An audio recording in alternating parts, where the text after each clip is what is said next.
think if I just say that word, your reaction is automatically going to be something like, so I'll just say that word, weeding. It's got to be done. You can't just leave it, because they won't die off. They'll just get thicker and more dense, and ultimately they're going to smother all your plants. If they don't smother them, they're going to surround them with lots and lots of foliage, which is going to attract slugs and snails and go directly to your plants and start eating them.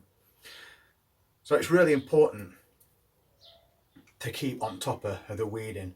I know one of the beds I didn't, and that's nobody else's fault except mine. But what's happened is, as a result of that, a lot of weeds started growing around these plants, and I did the I'll do it tomorrow, and obviously tomorrow never comes. So what happens is you go out one day and half your plants have been devastated. So then you've got to grow new ones all from scratch to replant them, and then maybe next time you'll look after them a little better, which is what I've had to do with French beans, because they've been devastated by slugs and snails. And I know that the biggest part of that reason is we've had quite a lot of rain over the last few weeks, and there was weeds growing around the base, and I had adapted that I'll do it tomorrow attitude. Tomorrow never came, and unfortunately most of them plants have now gone. But as always, I keep backups in reserve, just in case something like this happens. So now I've got to go clean that bed out and replant all these French beans again. I'll show you what's happened to that particular bed. So this is the French bean bed, and you might think, well, it doesn't look too bad, but they're the ones I've took out, and these were all growing around the bases of these plants, and it's resulted in things like this. That one is alright, because around that area was quite clear, apart from that weed that I've missed there. But it was this kind of thing that was happening.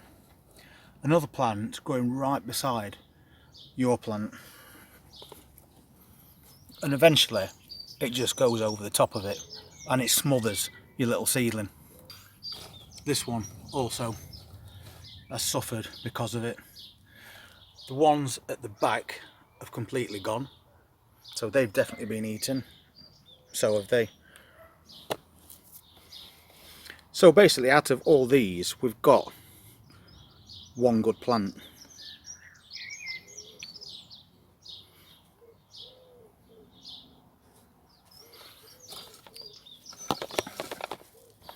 And it's just because of things like this. There's your plant, there's a weed growing at the base, and this was surrounded by these little weeds, but there was over the top of this leaf. And then two things are going to happen. It can get starved of sunlight and start to turn yellow. It can be surrounded by constant moisture and it'll start to rot. Either way, it's going to attract slugs and snails, and then they'll come and eat all your good leaves as well, to the point where you've got no plant left.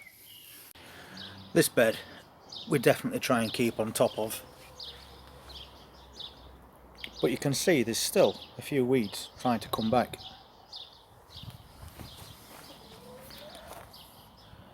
This one's pretty much clear.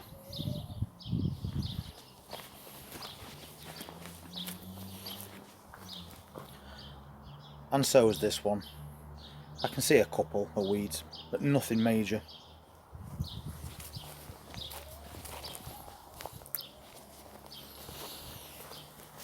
This one I'm not sure, because there's that many potato plants in here.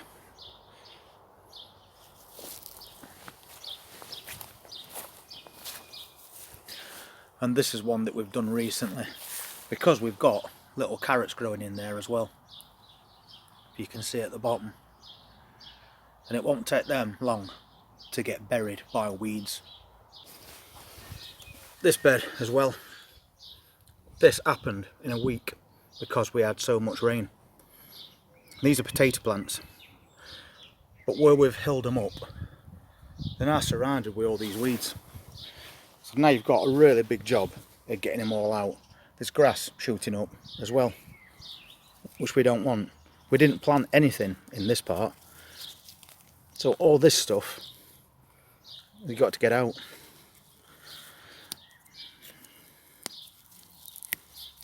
And you've really got to stay on top of this job, like I haven't, obviously. But when you get a week of rain and sun, everything soon starts to grow like crazy. And it's not just your plants.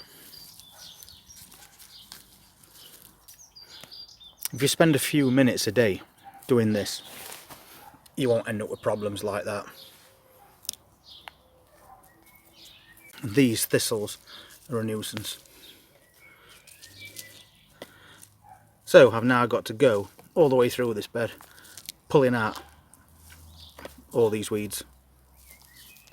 So as I said, a few minutes a day and you'll keep this bed nice and clear.